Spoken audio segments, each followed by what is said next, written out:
Simutaya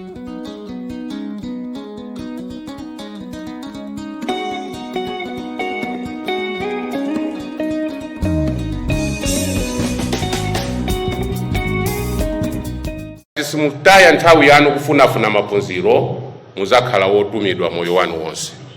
Ngati simuphunzira anthu azingokutumani ajala kalime ajala kuchwe manyazi ajala katende yanti ndipo anthu ophunzira wandi wotumanso kwambiri. Ndiye ngati simuphunzira skulu akuyikirani apa mukhala otumidwa. So, having looked at the British occupation in Northern Rhodesia, it's high time now we have to look at our own Nyasaland, that is Malawi. So let us look at how the British occupied and administered our Malawi, that is Nyasaland. So to begin with, there were three countries that desired to colonize Nyasaland. So what were these countries? Number one was Britain. So Britain had humanitarian motive in colonizing Nyasaland because of a number of factors. Number one, Nyasaland lacked economic resources such as the minerals. So their aim of coming here, it was more humanitarian than to gain economic resources because there were no minerals here. And again, the British subjects were already in Nyasaland. So we talk of the people, the missionaries, the UMCA or the Church of Scotland, they were already here before colonialism. So they were following up their people to say, all right, our people are already settled there. Let's go there and back them up. And also, they did it because of the Portuguese threats that compelled them to decide to protect her subjects. So the Portuguese were posing a threat to the missionaries who were there now and again. So the British, they wanted to protect their people who were here.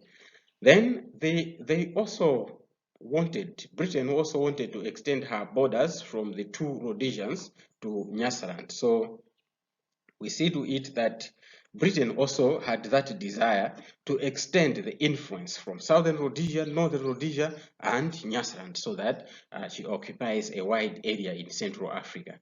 And the other country that was also interested in the administration of Nyasaland was Portugal.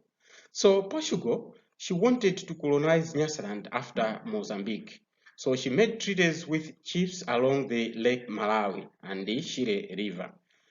And the other country was Germany. So Germany, she wanted to extend her colonies to Nyasaland after Tanganyika, that is Tanzania. So Germany wanted to extend from Tanzania to Nyasaland so that she also has a wider area. But why? Why Europeans became interested in Nyasaland?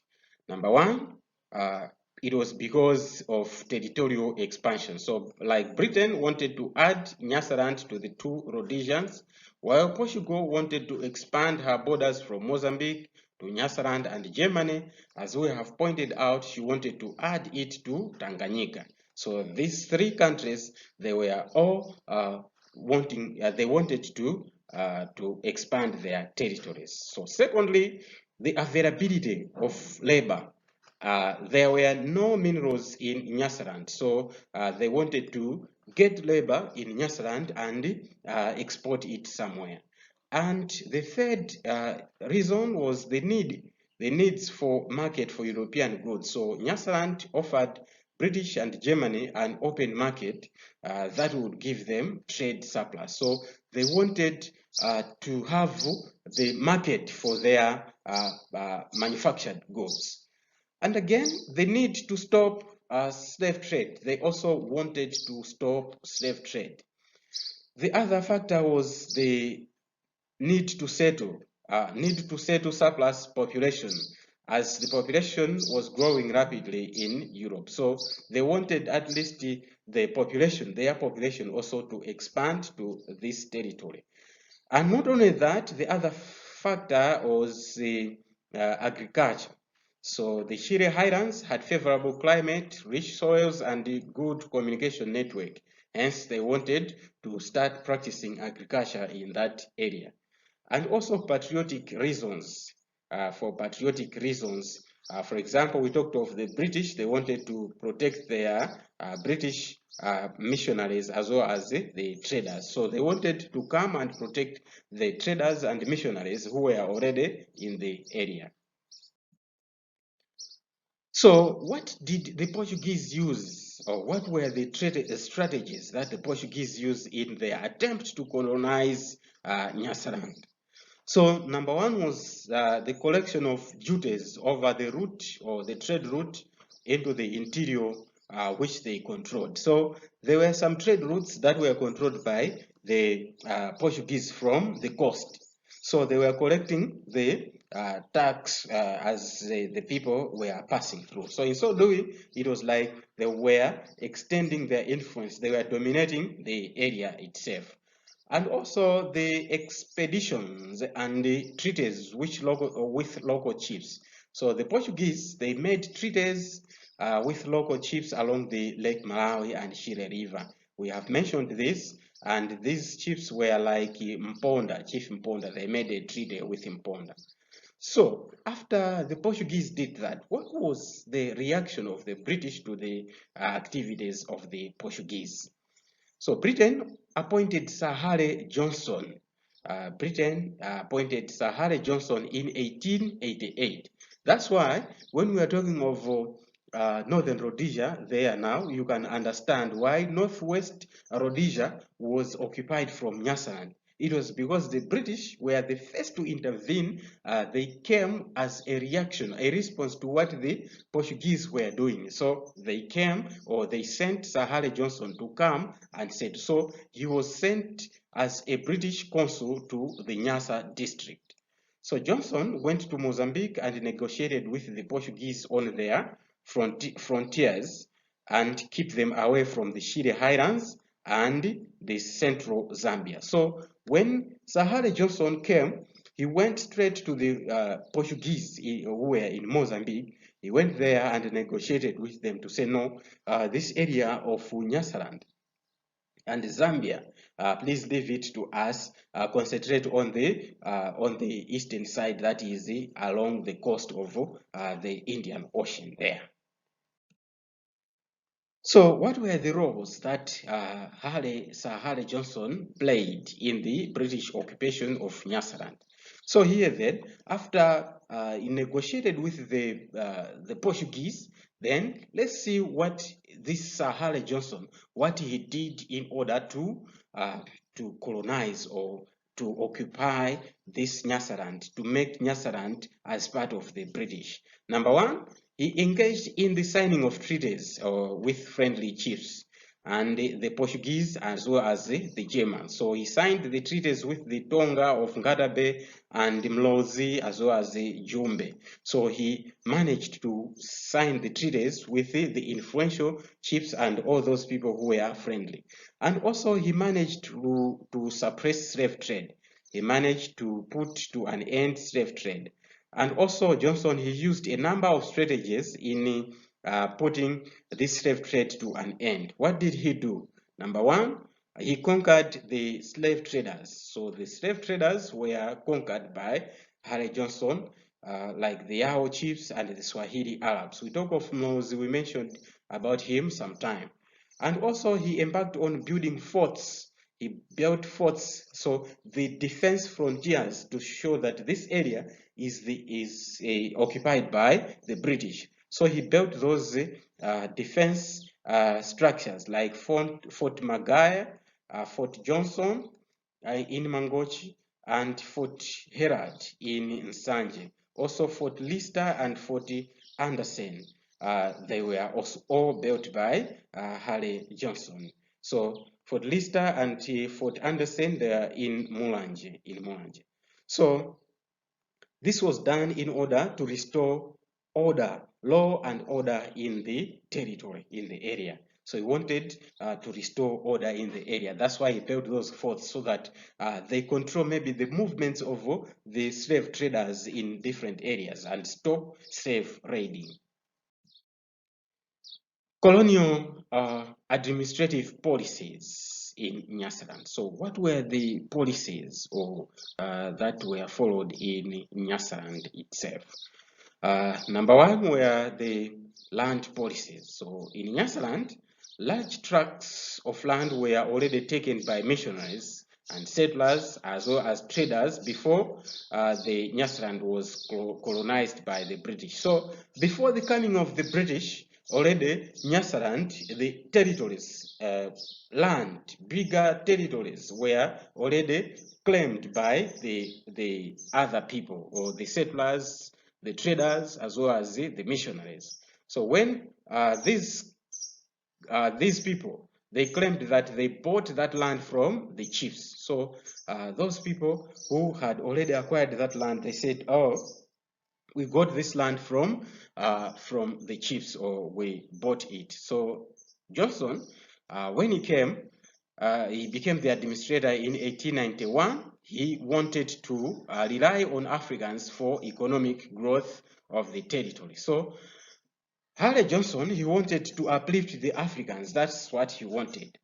But then he changed his mind when he saw to it that the Africans, they practiced shifting agriculture, which was regarded as a bad farming practice, to say you farm here today, there tomorrow, and you never come back to the place where you cultivated last time. So he saw to it that this is bad system of farming. So much as he wanted to use the Africans to advance agriculture, but he saw to it that to change this the mindset of these Africans, sometimes we may just arise some havoc. They may feel like we want to restrict them to one area.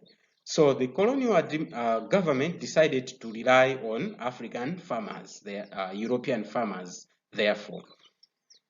So hence, the land policies were followed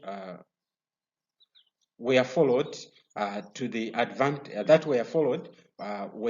advantages of the Europeans at the expense of Africans. So with that, then when Harley Johnson changed his mind to say, now I'm going to use the Europeans in advancing agriculture, then the land policies that the colonial government put in place, they were now favoring the whites at the expense of Africans.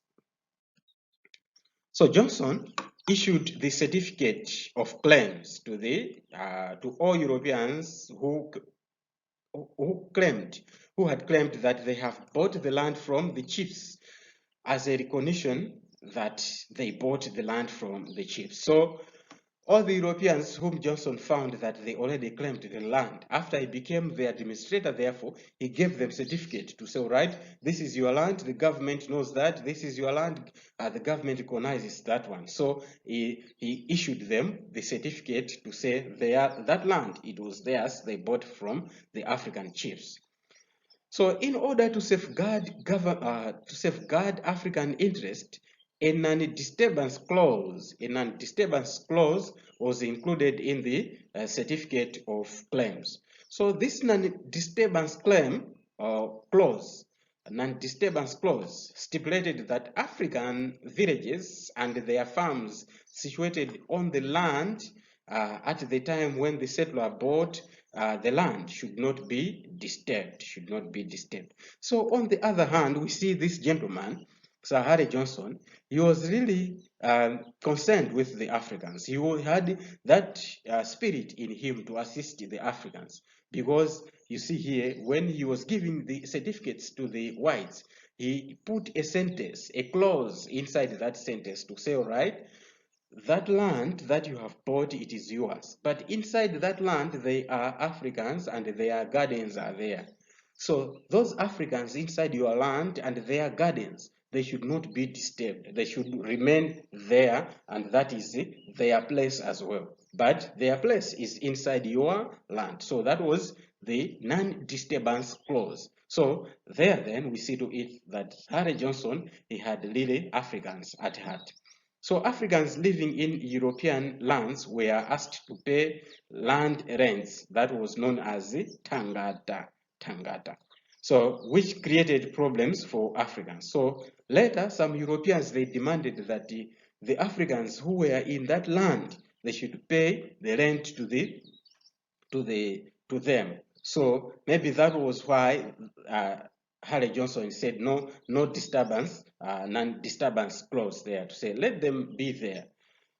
And in 1894, about 66 claims were registered representing 15% of best arable land, especially in the Shire Highlands. So the best land, 15% of the best arable land by 1894, it was already claimed by the Europeans, and they were given those certificates. By 1941, 31% of the total African population was living on private estates owned by the Europeans. So by 1941, about 31% of Malawians or Africans, they were living in the land that was claimed to be the land of the Europeans. Look at that. So let us look at the impact of the land policies on Africans. Policies on land were such as, number one, the impact was, it led to the shortage of land to Africans. It led to shortage of land to Africans, just as we have said, for the, about 30%, more than 30% of Africans by 1941, they were living in the European land, which means that the Africans, they did not have land. And also there was the influx of the Lomwe and the Yao. Remember, we looked at the Lomwe and the Yao who came around 1800s, that is 1830s, between 1830s and 1860. So they are coming into the Shire Highlands, aggravated land problems, because those people, they came in large numbers. They kept on coming. This group comes this week, the other group like that, as we said that they were coming in groups. So their coming, it caused land problems in the Shire Highlands, and also land degradation as a result of over farming. So many people, they jam-packed in the Shire Highlands. They overpopulated that area, saturated all that Shire Highlands. As a result, there was land degradation and general starvation due to food insecurity. So there was this starvation because of shortage of food. And also Africans were stopped from their traditional farming system, which is shifting cultivation. So Africans also were stopped from that shifting cultivation because now most of the land was claimed. There was nothing like to shift to somewhere on the land which is already claimed, so they were stopped. So we have also to take note that the land problems in Nyasaland was worse in Shire Highlands because of the big white population there. So remember that the Shire Highlands, that's where most Europeans settled. So there was land problems there. So when we talk of land problems, basically we refer to Shire Highlands. There was the competition of land there. Now, the labor policies. So a clash of labor requirements between Africans and European planters or farmers made the Europeans not to follow the non-disturbance clause contained in their certificate of their claims. So we see to it that the high need for the labor, it led to the dropping of that non-disturbance clause to say, let Africans live freely in your land. So there was no respect to that clause. So the major problem was that Europeans needed labor during the wet season, when Africans themselves were very busy in their farms as well. So adding to this, the European planters, they were not offering attractive wages. So there was no need. It was not attracting maybe the Africans to go and work in their farms. So they just chose to say, we are going to concentrate on our farms as well. So with these two factors, it made the flow of labor to European plantations fluctuate heavily. So there was nothing like people going in large numbers to the European farms because they wanted to plant as well as the farmers or the European farmers. They did not offer attractive wages. So Europeans started to use Africans whom they found at the time they bought the land. So they dropped the non-disturbance clause and started to use those Africans who were within their land to say, now you are going to work for us. So that one now, it was what was called Tangata system, to say the use of the people who were in their territory before they bought the land. So those people were used for Tangata system. So the Lomwe, they were the most exploited through this system of Tangata because they were the recent immigrants and they had no proper land holding. So you can see to it that when the Lomwe, they kept on coming, they're coming into the Shire Highlands. As a result, they had no home to stay. As a result, they were given a land to stay, to say, you stay here. They were given by the whites to say, all right, you are going to stay here, but what you are going to do is that you are going to work for me in my plantation. So because they had nowhere to go, then they just accepted that. So Europeans, they did not allow rent to be paid in cash. So in that, they were not allowing the rent to say, I've given you this land to settle, you are going to give me cash as a rent. No. So the African residents on European farms were forced to work 2 months a year. So they were forced to work 2 months a year. The first month was for land rent, and the second was for tax, to say, all right, you are going to work for me in 2 months, only 2 months. So you work 2 months for me for the land, that is the rent. I've given you my land here, so you are going to work as a rent 1 month in a year, and another month for paying tax because the government wants tax. Therefore, you are going to work another month for the tax, which you are going to be paid cash to pay the tax. So Africans were forced to work long hours, sometimes were forced to grow cash crops, which they sold to their European landlords at very low prices. So you see to it that they were really abused in the Shire Highlands. So this led to the food insecurity among Africans. The result was the widespread of starvation, poverty among the Africans, especially those in the Shire Highlands. So from 1903, Africans from Nyasaland went to work as laborers in the neighboring countries and South Africa. So what happened was that later on, when those people saw that they were really abused, some of them, then they started to migrate to Northern Rhodesia. They went to Southern Rhodesia, as others they proceeded to South Africa. So that's how the land policies or labor policies went out. Now let us look at the taxation policies. The taxation policy. Taxes were introduced in Nyasaland for a number of reasons. Number one, for smooth running of the colonial government. The colonial government wanted Africans to take part in the running of the government or the system.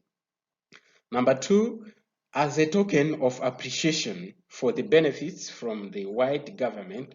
For example, they ended slave trade and the good road network. So they introduced taxes to say Africans have to appreciate, to say now they are living in peace. No more slave trade. They have good roads now. They can move from one place to another peacefully. So with that, they have to appreciate the work of the government. Hence, they have to pay something to the government. And also to force Africans work in mines and white settlers' farms. So the other aim was to force those Africans to go and work in the mines for the whites, and also to use the money as compensation for slave traders after banning slave trade. So the money again was also used to compensate the slave traders, the people who have just lost their economy. So they were compensated to say, we are agreeing with you to stop slave trade. So here is the money, go and find other things. and also to appreciate the protection rendered by the colonialists. So also the tax was introduced in order to appreciate the security that was provided by the colonial administration. So in 1892, the poll tax was introduced and was pegged at 6 shillings per adult male. So anyone 14 years and above was regarded as an adult. And taxation policies were used to push many Africans as much as possible to work for the European farmers. So the government deliberately raised the tax to force Africans to work or to go to the European farms. So to attract more labor, the tax was reduced to half for those who would work for at least 1 month per year in the rainy season in European-owned plantations. So tax was reduced in the rainy season to say, all right, all those who are going to work in the European farms for 1 month during the rainy season, those people, they are going to pay half of the tax. So tax defaulters, they were rounded up and by the local policemen, which were called askari. I hope that's where we get the name asirikari, askari, and were sent to European plantations. So those who failed to pay the tax, they were arrested by the police, the askari, and they were sent straight to the European farms to work there and produce the tax and pay to the government. Hence, they were released. So Africans complained of high taxation. So unlike in other territories like northern and southern Rhodesia, the missionaries in Nyasaland, sometimes they could intervene to the side of Africans in some cases when the taxes were deliberately raised. For example, you can see to it that what was the justification of cutting the tax into half in some time or during some occasions. So it was purely to show that those people, they just wanted to abuse Africans. They wanted to abuse Africans to the maximum so that they go and work for free in their farms. Now let us look at the impact of taxation policies. Number one was the brutal methods, such as taking the wives and children as hostages. So the things that happened in southern Rhodesia, northern Rhodesia, also happened in Nyasaland, whereby defaulters, their wives were taken as hostages, or as their children, they were taken as hostages. And also, some of them, their hearts were burnt. All the defaulters, the tax defaulters, their hearts, their houses, they were burnt down. So you see to it that it had really negative impact there. Now let us look at the African resistance to colonial rule in Nyasaland. And in here, we are going to look at the Chilembwe revolt of 1915. So Reverend John Chilembwe, he was born at Sangano. He was born at Sangano village in Chiradzulu in 1870. So he was a Yao by tribe, and he attended his early education in schools of Blantyre Mission. So he went to school and attended in the Blantyre Mission schools.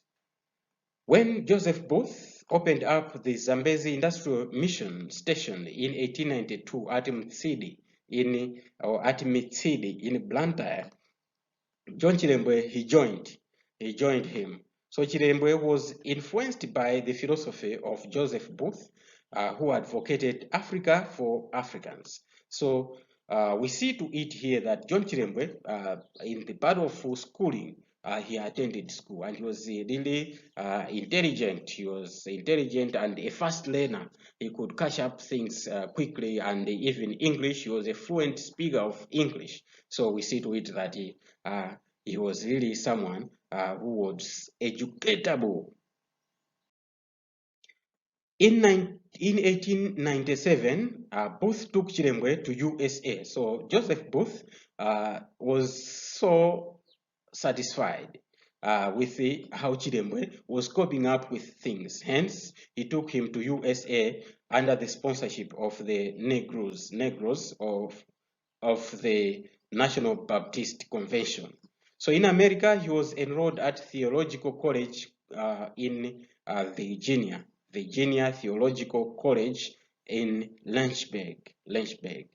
So while in America, he was greatly influenced with the Black American movements, which were fighting against the racial discrimination in America. So while he was there, he observed how the blacks were fighting against racial discrimination.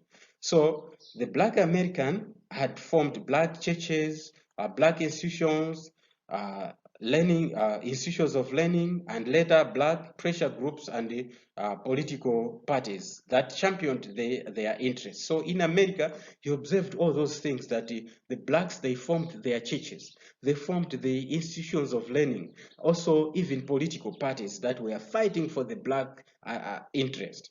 So when he returned to Nyasaland in 1900, he purchased 93 acres of land at Mbombwe in Chilazulu district. So that's what he did. When he came back, then he was greatly inspired with whatever happened there. Then he bought land, 93 acres, a big land there in Chilazulu. And there he started his own mission called the Providence Industrial Mission. So for over 10 years, Chilembwe devoted his energies to modernizing the African societies in his area. So he worked hard to uplift the lives of Africans in the areas of education, politics, socio-economic advancement, and also he opened up the farm from where Africans could learn the modern farming methods. He also opened the schools, so he did a number of activities in the area where he bought the land. So Chilembwe even encouraged his fellow Africans to dress like Europeans and acquire other European customs. So he advanced to say, no, you people, sometimes we are underrated because of the way we dress, because of the way we do our things. So please let us adopt some of these things which they are doing, which they feel like are more superior to us. So let us also do the same. Let us dress like them. Let us observe some of the customs which they follow. They should know that we are also people who can also adjust to their levels. So by 1915, there were a number of issues between Chilembwe, the white settlers, and the government, which made him and his followers to stage the rebellion. So by 1915, Chilembwe was not satisfied with how the whites were handling the Africans here in Nyasaland. So that one, it led to him to convince other people and stage a rebellion against the colonial government.